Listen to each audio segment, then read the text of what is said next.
গুন্ডাগর্দই কোনো যে আতঙ্কে থাকার মতন এমন কিছু হয়েছে, এটা তো ভেতরের ঘটনা।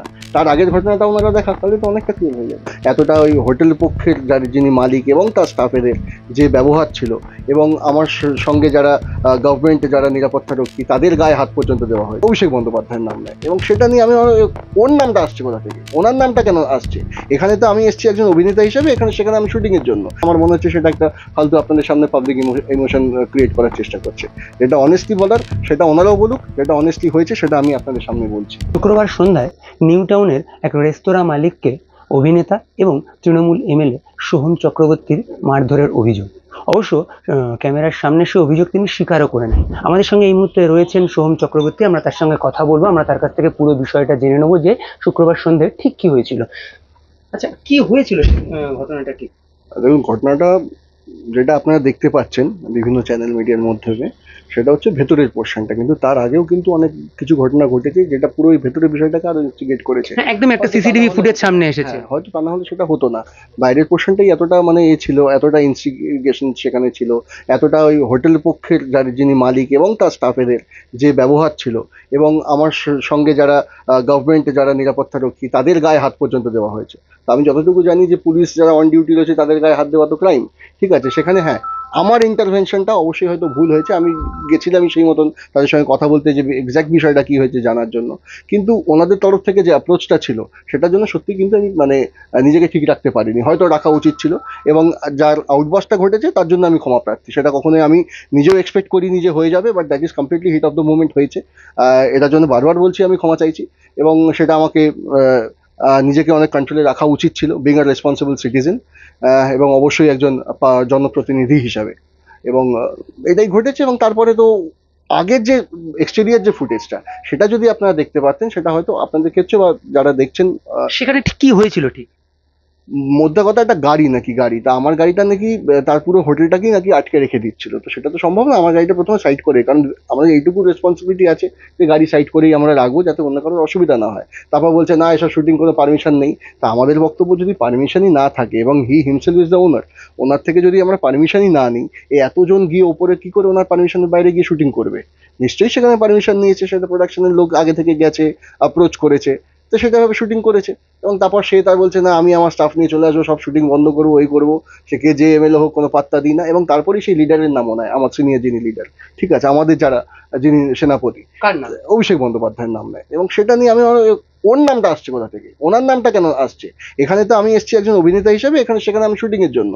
এখানে তো পলিটিক্যাল কোনো কিছু নেই, তো সেখানে কেন আনা হচ্ছে না? গতকাল তো আপনি দাবি করেছিলেন যে অভিষেক বন্দ্যোপাধ্যায়কে গালাগাল দেওয়া হয়েছিল বলে আপনি তো বলছে, হ্যাঁ সেটাই তো বলছে যে না, যেই হোক অভিষেক বন্দ্যোপাধ্যায় বলে পাত্তা নিয়ে তাকে এমএলএ অমুক তমুক উল্টো পাল্টা বলেছে, ওনার নামটা কি আসছে? সেটাও তো একটা কটূক্তি, তারা উদ্ধত। সেই জন্যই I went out of my control এবং গায়ে হাতটা উঠে গেছে। এবার সেটাই বিষয়, এবং তার জন্য যথেষ্ট আমি অনুশোচনা রয়েছে আমার, যে কখনোই হয়তো, এবং নিশ্চয়ই এটা আগামী দিনে যেন না হয় সেই চেষ্টাই করবো, এবং হবেও না। ওনাদের তরফ থেকে একটা পুলিশে কমপ্লেন করা হয়েছে, আপনারাও কি সেভাবে কিছু এগোচ্ছেন? অবশ্যই তাই, আমি আমার পুলিশে এবং আমি নিজে আইসির সঙ্গে কথাও বলেছি। আমাদের তরফ থেকে নিশ্চয়ই অভিযোগ জানানো হলে নিশ্চয়ই জানাবো, আমরা জানিয়েছি। আমরা ইনফ্যাক্ট আমি কালকেই বলেছিলাম যে আমি অভিযোগ দিয়ে দিচ্ছি এক্ষুনি, আপনারা ইমিডিয়েটলি সে ইনভেস্টিগেট করে দেখুন। বলে স্যার আপাতত এই মুহূর্তে কোনো দরকার নেই, যদি হয় আমরা নিশ্চয়ই আপনাকে বলবো। আচ্ছা, ওনাদের যেটা বক্তব্য যে আপনার পক্ষ থেকে ওনাদেরকে থ্রেট করা হয়েছে, ওনার কর্মচারীরা বলছেন যে তারা ভয় পাচ্ছেন, তারা আতঙ্কে রয়েছেন। না, আমি তো গুন্ডাগর্দই কোনো যে আতঙ্কে থাকার মতন এমন কিছু হয়েছে সেই মুহূর্তে সেটা বলেছি। এবং যাদেরকে আমরা জানি, চিনি না, জানি না, তো সুতরাং এই আতঙ্কটা তো থাকা দরকার না। আমার মনে হচ্ছে সেটা একটা ফালতু আপনাদের সামনে পাবলিক ইমোশন ক্রিয়েট করার চেষ্টা করছে। যেটা অনেস্টলি বলার সেটা ওনারাও বলুক, যেটা অনেস্টলি হয়েছে সেটা আমি আপনাদের সামনে বলছি।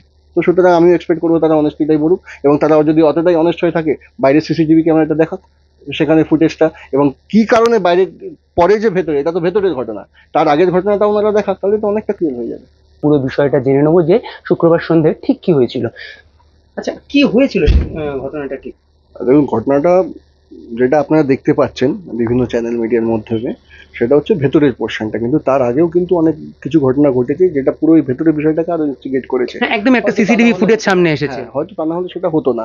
বাইরের পোর্শনটাই এতটা ছিল, এতটা ইনভেস্টিগেশন সেখানে ছিল, এতটা ওই হোটেল পক্ষের যিনি মালিক এবং তার স্টাফেদের যে ব্যবহার ছিল এবং আমার সঙ্গে যারা গভর্নমেন্টে যারা নিরাপত্তা রক্ষী তাদের গায়ে হাত পর্যন্ত দেওয়া হয়েছে। তো আমি যতটুকু জানি যে পুলিশ যারা অন ডিউটি রয়েছে তাদের গায়ে হাত দেওয়া তো ক্রাইম, ঠিক আছে। সেখানে হ্যাঁ, আমার ইন্টারভেনশনটা অবশ্যই হয়তো ভুল হয়েছে। আমি গেছিলাম সেই মতন তাদের সঙ্গে কথা বলতে, যে এক্স্যাক্ট বিষয়টা কি হয়েছে জানার জন্য। কিন্তু ওনাদের তরফ থেকে যে অ্যাপ্রোচটা ছিল সেটার জন্য সত্যি কিন্তু আমি মানে নিজেকে ঠিক রাখতে পারিনি, হয়তো রাখা উচিত ছিল।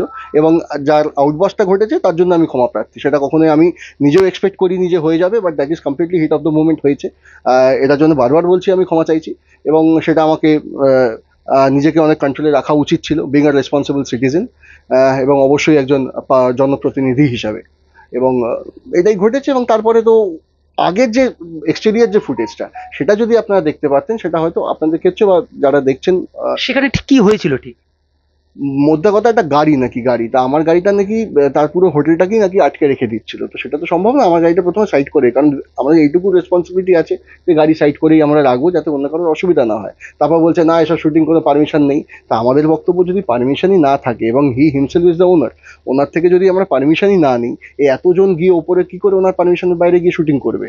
নিশ্চয়ই সেখানে পারমিশন নিয়েছে, সেটা প্রোডাকশনের লোক আগে থেকে গেছে, অ্যাপ্রোচ করেছে, তো সেটাভাবে শুটিং করেছে। এবং তারপর সে তার বলছে না, আমি আমার স্টাফ নিয়ে চলে আসবো, সব শুটিং বন্ধ করবো, এই করবো।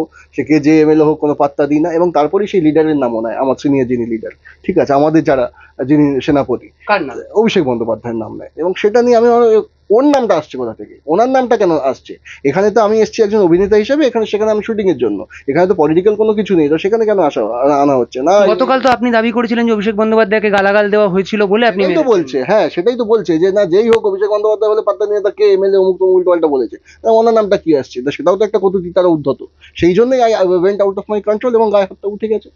এবার সেটাই বিষয়, এবং তার জন্য যথেষ্ট আমি মানে অনুশোচনা রয়েছে আমার, যে কখনোই হয়তো, এবং নিশ্চয়ই এটা আগামী দিনে যেন না হয় সেই চেষ্টাই করবো, এবং হবেও না। ওনাদের তরফ থেকে একটা পুলিশে কমপ্লেন করা হয়েছে, আপনারাও কি সেভাবে কিছু এগোচ্ছেন? অবশ্যই তাই, আমি আমার পুলিশে এবং আমি নিজে আইসির সঙ্গে কথাও বলেছি। আমাদের তরফ থেকে নিশ্চয়ই অভিযোগ জানানো হলে নিশ্চয়ই জানাবো, আমরা জানিয়েছি। আমরা ইনফ্যাক্ট আমি কালকেই বলেছিলাম যে আমি অভিযোগ দিয়ে দিচ্ছি এক্ষুনি, আপনারা ইমিডিয়েটলি সে ইনভেস্টিগেট করে দেখুন। বলে স্যার আপাতত এই মুহূর্তে কোনো দরকার নেই, যদি হয় আমরা নিশ্চয়ই আপনাকে বলবো। আচ্ছা। ওনাদের যেটা বক্তব্য যে আপনার পক্ষ থেকে ওনাদেরকে থ্রেট করা হয়েছে, ওনার কর্মচারীরা বলছেন যে তারা ভয় পাচ্ছেন, তারা আতঙ্কে রয়েছেন। না, আমি তো গুন্ডা নই কোনো, যে আতঙ্কে থাকার মতন এমন কিছু হয়েছে সেই মুহূর্তে সেটা বলেছি। এবং যাদেরকে আমরা জানি, মানে চিনি না, জানি না, তো সুতরাং এই আতঙ্কটা তো থাকা দরকার না। আমার মনে হচ্ছে সেটা একটা ফালতু আপনাদের সামনে পাবলিক ইমোশন ক্রিয়েট করার চেষ্টা করছে। যেটা অনেস্টলি বলার সেটা ওনারাও বলুক, যেটা অনেস্টলি হয়েছে সেটা আমি আপনাদের সামনে বলছি। তো সুতরাং আমিও এক্সপেক্ট করবো তারা অনেস্টলিটাই বলুক, এবং তারা যদি অতটাই অনেস্ট হয়ে থাকে, বাইরের সিসিটিভি ক্যামেরাটা দেখাক, সেখানে ফুটেজটা, এবং কি কারণে বাইরে, পরে যে ভেতরে, এটা তো ভেতরের ঘটনা, তার আগের ঘটনাটা ওনারা দেখাক, তাহলে তো অনেকটা ক্লিয়ার হয়ে যাবে। একদমই। সোহম চক্রবর্তী কিন্তু জানাচ্ছেন যে গতকাল যে ঘটনা ঘটেছে সেটা একেবারেই অনভিপ্রেত ছিল, তার নিজেকে আরো কন্ট্রোলে রাখা উচিত ছিল, এবং যে ঘটনা ঘটেছে বা তিনি যে গায়ে হাত দিয়েছেন তার জন্য তিনি কিন্তু বারবার ক্ষমা প্রার্থী। অরিন্দম ভট্টাচার্য, আজ তাক বাংলা, কলকাতা।